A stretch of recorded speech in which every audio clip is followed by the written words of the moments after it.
আসসালামু আলাইকুম প্রিয় শিক্ষার্থী বন্ধুরা, আজকে আমরা ক্লাস 8 এর ইংরেজি ফার্স্ট পেপারের এই যে লিসন 2 এই নকশিকাঁথার মাঠ বা নকশিকাঁথা এটা নিয়ে আলোচনা করব। ঠিক আছে, দেখো কিভাবে তোমরা 2026 সালে ইংরেজি প্রথম পত্রের ক্লাস 8 এর ইংরেজি প্রথম পত্রে তোমরা এ প্লাস পাবে বা কোন টেকনিকে পড়লে তোমরা এ প্লাস পাবে সে সকল বিষয় নিয়ে কিন্তু আমরা আলোচনা করছি প্রতিটা ভিডিওতে ধাপে ধাপে।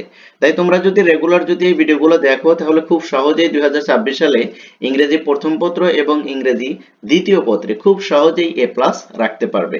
আমরা কিছু টেকনিক এবং বেসিক কিছু আইডিয়া দিয়ে তোমাদের সাথে ক্লাসগুলো আমরা কি করছি শেয়ার করছি। তোমরা যদি ধৈর্য সহকারে দেখো তাহলে খুব সহজেই এই সাবজেক্ট থেকে তোমরা এ প্লাস তুলতে পারবে। দেখো একটা কথা আমি তোমাদেরকে বারবার বলি যে কোনটা পড়তে হবে আর কোনটা স্কিপ করতে হবে সেটা তোমাদেরকে জানাটা খুবই জরুরি।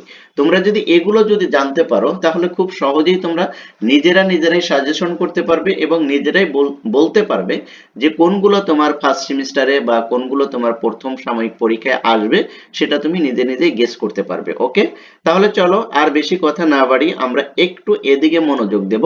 দেখো এদিকে একটু ফোকাস দাও। দেখো এখানে কুইল্ট এনে বলছে কিওয়ার্ড, এই কিওয়ার্ড গুলো কিন্তু তোমাকে একটু ধারণা রাখতে হবে, কারণ তোমাদের কিন্তু এমসিকিউ তে কিন্তু কি আসে সেখানে মাল্টিপল চুজ কোশ্চেনে এখানে কিন্তু সিনোনিম অ্যান্টোনিম আসে। ঠিক আছে, সেই হিসাবে এখানকার এই মিনিং গুলো তোমাকে একটু মনে রাখতে হবে। কোয়েল্ট মানে কি কাঁথা, আর্টিস্টিক মানে কি শিল্প সংশ্লিষ্ট বা ওই যে আর্টিস্ট যেটা সেটা বোঝো। তারপরে দেখো কমার্শিয়ালি মানে কি বাণিজ্যিক ভাবে, ট্র্যাডিশনাল মানে ঐতিহ্য, ডিমান্ড মানে চাহিদা, প্যাটার্ন মানে নকশা। ওকে, এই যে এই নকশা এগুলোকে বলা হয়। তাহলে এগুলোর একটু মিনিংটা একটু খেয়াল রাখবে, এগুলো কিন্তু কখনোই স্কিপ করবে না। ঠিক আছে, আমি কিন্তু তোমারে বারবার বলছি তোমাদের জন্য যে শুধু পড়ালেখা করলেই তুমি যে 2026 সালে এ প্লাস পাইবা এর কোনো নিশ্চয়তা নাই। তোমাকে অবশ্যই টেকনিক ফলো করতে হবে। তুমি যদি বেসিক টেকনিক গুলো যদি না ফলো করো তাহলে তোমার পড়ার পরিধি অনেক হবে বাট তোমার রেজাল্ট কি আসবে, ভালো আসবে না। ঠিক আছে, তুমি অধিক পড়ে কিন্তু ভালো রেজাল্ট করতে পারবে না। অবশ্যই তোমাকে কিছু টেকনিক ফলো করতে হবে, আর সেই টেকনিক অনুযায়ী কিন্তু আমরা তোমাদের সাথে ভিডিওগুলো শেয়ার করছি যাতে করে তোমরা খুব সহজেই এই ইংরেজি প্রথম পত্র এবং ইংরেজি দ্বিতীয় পত্র 2026 সালে এসে তোমাদের ফার্স্ট সেমিস্টার থেকেই যাতে এ প্লাস মার্ক তুলতে পারো সে সকল বিষয় কিন্তু আমরা প্রত্যেকটা ভিডিওতে ধাপে ধাপে তোমাদের সাথে শেয়ার করার চেষ্টা করছি। এবার আসো, এগুলো আমাদের পড়া কোনো দরকার নেই। ঠিক আছে, এগুলো আমরা যখন মডেল কোশ্চেন পড়বো তখন এগুলো আমাদের দরকার হবে। ঠিক আছে, কিন্তু এগুলো না, মডেল কোশ্চেনের ওগুলো যে সময় আমরা করব ও সময় তোমাদের সাথে আমরা দেখিয়ে দেব। ঠিক আছে, এই যে এই এটা আমরা পড়বো। ঠিক আছে, এই প্যাসেজটা পড়বো। দেখো, now read the text to know about nakshikantha. Okay, তুমি এখন কি করবে, এই টেক্সট থেকে জানতে পারবে কি সম্পর্কে, নকশিকাঁথা সম্পর্কে জানতে পারবে। নকশিকাঁথা কোনগুলো সেটা তো অবশ্যই তোমরা জানো, যারা গ্রামে থাকো তারা তো অবশ্যই এটা চেনো। এই যে তোমাদের বাসায় যে কাঁথাগুলো থাকে ডিজাইন করে, আমাদের মা বোনরা যে কাঁথাগুলো ফুল তোলে তারপরে বিভিন্ন ডিজাইন করে নকশা করে, এটাকেই বলা হয় নকশিকাঁথা। ঠিক আছে, এবার দেখো এই সম্পর্কে আমরা আলোচনা করব। এই প্যাসেজটা কিন্তু খুবই গুরুত্বপূর্ণ, তোমরা একটু ভালো করে দেখবে। ঠিক আছে, এই প্যাসেজটা কিন্তু আসার মতন একটা প্যাসেজ।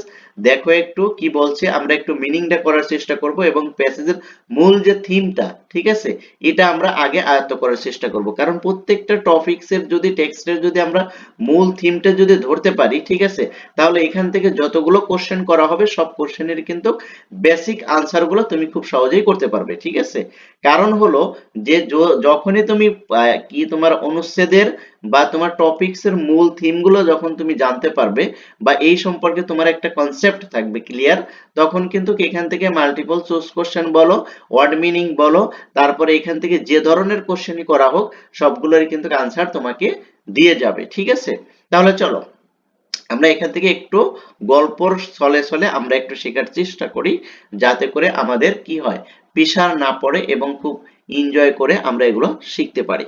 দেখো, Nakshi Kantha is a kind of embroidered quilt, right? Embroidery চেনো না?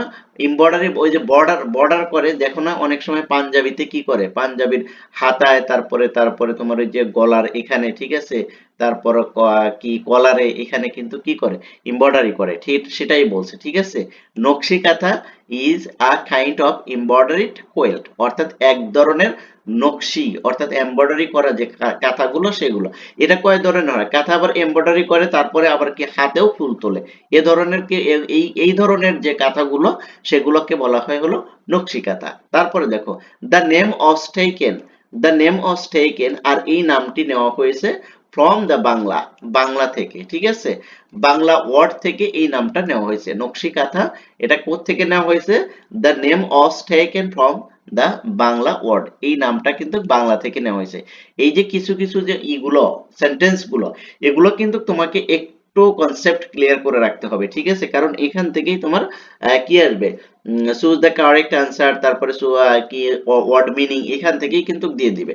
তারপর দেখো নকশা, এখানে দেখো এই যে নকশা অর্থাৎ কোন শব্দ থেকে নিছে, এই যে এটা বাংলা শব্দ নকশা থেকে নেওয়া হয়েছে। তারপর দেখো হুইচ মিনস, হুইচ মিনস যেটা কি করে, নির্দেশ করে, যার অর্থ নির্দেশ করে আর্টিস্ট প্যাটার্ন, যেটা নির্দেশ করে শিল্প কার্য বা শিল্প সংশ্লিষ্ট প্যাটার্ন, অর্থাৎ একটা নকশা যেটা হস্তশিল্প হিসাবে তুমি ধারণা করে রাখতে পারো, ঠিক আছে। তারপর দেখো it is a kind of traditional curved, এই কার্ভড মানে কি বলতো, এই কার্ভড মানে হলো তোমার হলো হাতে তৈরি, হাতে তৈরি যে শিল্পটা সেটাকে বোঝায়, ঠিক আছে। এটা বলছে it is a kind of traditional, এটা কি ঐতিহ্যবাহী, ঐতিহ্যবাহী কার্ভড মানে কি হস্তশিল্প বা হাতে তৈরি, and is said to be indigenous, indigenous মানে কি বলতো, ইন্ডিজিনিয়াস মানে হচ্ছিল স্বদেশীয় বা দেশীয়, দেশজ এরকম অর্থ দেয়, to Bangladesh and West Bengal in India. দেখো এই ধরনের কাঁথাগুলো, ঠিক আছে, এই ট্র্যাডিশনাল কাঁথাগুলো, ঐতিহ্যবাহী এই কাঁথাগুলো, নকশি কাঁথাগুলো কি বলে যে এটা আমাদের দেশীয় এবং বাংলাদেশ এবং ওয়েস্ট বেঙ্গলে এটা খুবই জনপ্রিয় বা ঐতিহ্যবাহী এক ধরনের কাঁথা বা হস্তশিল্প বলতে পারো, ঠিক আছে। তারপরে দেখো দ্য আর্ট হ্যাজ বিন কি the art has been practised in rural Bangladesh from Bangladesh for centuries. Okay, দেখো এখানে বলছে যে ই ই দা আর্ট হ্যাজ বিন, এই আর্ট গুলো বা এই কারুকার্যগুলো প্র্যাকটিস অনুশীলন করে ইন রুরাল বাংলাদেশ, অর্থাৎ গ্রাম্য এলাকায় এইগুলো কিন্তু সবচেয়ে বেশি প্র্যাকটিস করা হয়। গ্রামের যারা আছো তারা কিন্তু খুব ভালোভাবেই জানো যে বর্ষাকালে তারপরে অবসর সময়ে আমাদের কি চাচি খালা এরা কিন্তু এই কাজগুলো কিন্তু করে থাকে, দাদিরা, ঠিক আছে। এগুলো কিন্তু দেখা যায় যে অবসর সময়গুলো তারা এগুলো নিয়ে কাজ করে থাকে, নিজেদের জন্যই তারা অনেক সময় বা কি বানিয়ে থাকে ম্যাক্সিমাম সময়। এখন কিন্তু এগুলো কিন্তু আবার বাণিজ্যিক ভাবে শুরু হয়েছে, সেটাও এখানে বলবে। দেখো দ্য নেম নকশি কাঁথা became popular after the poet Josimuddin poem Nokshi Kathar Mat was published in 1929। দেখো এই যে দেখো এখানে বলছে যে 1929 সালে যখন কি কবি জসিমউদ্দিনের নকশি কাঁথার মাঠটা কি করে পাবলিশড হয়, তখন থেকে কিন্তু এই নকশি কাঁথার জনপ্রিয়তা এবং কি এই নকশি কাঁথার মানে মার্কেটটা আরো প্রসারিত হয় এবং মানুষের কাছে এটা একটা পপুলারিটি পেয়ে যায়, ঠিক আছে। তখন কিন্তু এই নকশিকাঁথা যখন পাবলিশড হয় জসিমউদ্দিনের এই যে 1929 সালে, তারপর থেকে কিন্তু এই কাঁথার ব্যাপক চাহিদা পড়ে যায় এবং মানুষের কাছে এটা একটা সাড়া ফেলে। তারপরে দেখো traditional kanthas are made for family use. দেখো এই ঐতিহ্যবাহী খাতাগুলো সাধারণত তৈরি করে নিজেরা ব্যবহার করার জন্য, ফ্যামিলিতে ব্যবহার করার জন্য। ওল্ড অর নিউ, আর এগুলো কিভাবে তৈরি হয়, পুরান এবং নিউ ক্লথ কাপড় দ্বারা, এন্ড থ্রেড টেপ অর্থাৎ সুতা দ্বারা, are used to make this quilt, আর এই কাঁথাগুলো তৈরি করতে পুরন নতুন এবং কি তোমার হলো থ্রেড কি সুতা দ্বারা এগুলো তৈরি করা হয়। দেখো এখানে আরেকটু খেয়াল করো, ময়মনসিংহ, জামালপুর, রাজশাহী, ফরিদপুর, বগুড়া এন্ড যশোর আর most famous for this craft. এই যে দেখো ময়মনসিংহ, জামালপুর, তারপরে রাজশাহী, ফরিদপুর, বগুড়া, এই যশোর, এই সকল অঞ্চলের যে এই কাঁথাগুলো এগুলো কিন্তু খুবই জনপ্রিয়। এগুলো কিন্তু ম্যাক্সিমাম মনে করো যে বা কি বাংলাদেশ সহ ঢাকা, চিটাগাং, তারপরে রাজশাহী বড় বড় শহরে এবং বড় বড় হ্যান্ডক্রাফট শপিং যেগুলো রয়েছে, হস্তশিল্পর শপিং যেগুলো রয়েছে সেখানে কিন্তু এগুলো পাওয়া যায়। আর সেখানে ময়মনসিংহ, জামালপুর, রাজশাহী, ফরিদপুর এই অঞ্চলের কাঁথাগুলো খুবই জনপ্রিয়, আসলে জনপ্রিয় আমি দেখেছি, কারণ আমাদের এখান দিয়ে এগুলো বিক্রি করে আর কি, তখন দেখেছি যে এগুলো খুবই সুন্দর এবং দেখতে খুবই মানে মনোমুগ্ধকর, ঠিক আছে। তুমি একবার দেখলে অবশ্যই এটার ফ্যান হয়ে যাবা। তারপরে দেখো, নাও এখন ইট ইজ প্রডিউসড, আর এখন এটা কি প্রোডাকশন করছে কমার্শিয়ালি, কি কমার্শিয়ালি। আর এখন যে বর্তমান এটা হচ্ছে, এটা কিন্তু এখন কিন্তু প্রোডাকশন করছে কমার্শিয়ালি, কারণ এটার ব্যাপক চাহিদা রয়েছে, যার কারণে এটা কিন্তু এখন বাণিজ্যিকভাবে তৈরি করা হচ্ছে। You can you can find them, আর তুমি এটা খুঁজে পাবে in many expensive handcraft shops in cities, যেটা আমি তোমাদেরকে আগেই বলেছিলাম। এগুলো কিন্তু এখন শহরের বড় বড় হ্যান্ডক্রাফট শপগুলোতে কিন্তু এগুলো এখন অনেক এক্সপেন্সিভ, অনেক ব্যয়বহুল দামে কিন্তু এগুলো বেচা কেনা হয়, ঠিক আছে। এগুলো কিন্তু খুবই চাহিদা। যেমন তুমি মনে করো যে ঢাকার ভিতরে ধানমন্ডি, রাজশাহী, কি তারপরে গুলশান, বারিধারা, তারপরে আছে হলো যমুনা ফিউচার পার্ক, এই সকল জায়গায় কিন্তু খুবই দাম এগুলো, ঠিক আছে। তারপরে দেখো, দ্য কোয়েটস, এই কথাগুলো are now in great demand because of the colourful patterns and design embroidered on them. দেখো, এই খাতাগুলা নাও এখন গ্রেট ডিমান্ড, খুবই দাম, বিকজ কারণ অফ দ্য কালারফুল প্যাটার্ন, কারণ এর অনেক কালার আছে এবং অনেক প্যাটার্ন আছে, অনেক ডিজাইন আছে, এমব্রয়ডারি করা আছে, যার কারণে এখন এগুলোর দামটা কিন্তু অনেক অনেক বেশি। একটা সময় কিন্তু এগুলো মানে যে দাদি নানিরা কিন্তু এমনি দিয়ে দিত সেলাই করে, ঠিক আছে। কিন্তু এখন কিন্তু এগুলোর দাম অনেক, একটা যদি আপনি কিনতে যান, ঠিক আছে। আমি একদিন মানে করেছিলাম, ওরা বলতিছে নকশিকাতা নকশিকাতা, তখন আমি বাসার নিচে যে তাদেরকে জিজ্ঞাসা করেছিলাম এবং একটা দেখেছিলাম যে খুবই সুন্দর এবং দামও অনেক, ঠিক আছে।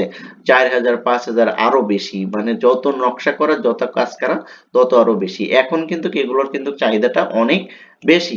যে আসলে এই জিনিসটা আমি তোমাদেরকে বোঝাতে চাচ্ছি এখানে, সেটা হলো যে নকশি কাঁথা এটা কিন্তু একটা কি আমাদের গ্রাম্য একটা শিল্প, হস্তশিল্প, এবং এই জিনিসটা কিন্তু আরো অনেকে আগে থেকেই ছিল। কিন্তু যখন 1929 সালে জসীমউদ্দিনের নকশিকাঁথার মাঠটা পাবলিশড হয়, সেটাই সেই কাব্যটা যখন অনেক পপুলারিটি পায়, তখন কিন্তু এই নকশিকাঁথার জনপ্রিয়তাও আস্তে আস্তে বেড়ে যায়। এটা কিন্তু শুধু আমাদের বাংলাদেশেই বাড়ে নাই, ওয়েস্ট বেঙ্গল অর্থাৎ ইন্ডিয়ার পশ্চিমবঙ্গতেও কিন্তু এটার জনপ্রিয়তা অনেক বেশি ছিল, ঠিক আছে। তো আজকের এই বিষয়টা এখানেই আমরা শেষ করতে চাচ্ছি। তারপরে তোমরা কতটুকু তোমরা বুঝতে পারছো আর কতটুকু বুঝতে পারছো না, তো অবশ্যই কমেন্ট সেকশনে জানাবে। আর কি ধরনের ভিডিও চাও সেটাও তোমরা জানাতে পারো, কে কোন ক্লাসের বা কোন স্কুল থেকে দেখছো তা অবশ্যই তোমরা কমেন্ট সেকশনে জানাতে পারো। আর তোমরা যদি আমার এই ক্লাসে যদি নতুন হয়ে থাকো, তাহলে অবশ্যই ক্লাসটা কি করবে, লাইক করবে, কমেন্ট করবে, শেয়ার করে দিবে, অন্যদেরকেও দেখার সুযোগ করে দিবে, সেই সাথে সাথে চ্যানেলটি সাবস্ক্রাইব করে পাশে থাকবে। Thank you so much. আল্লাহ হাফেজ।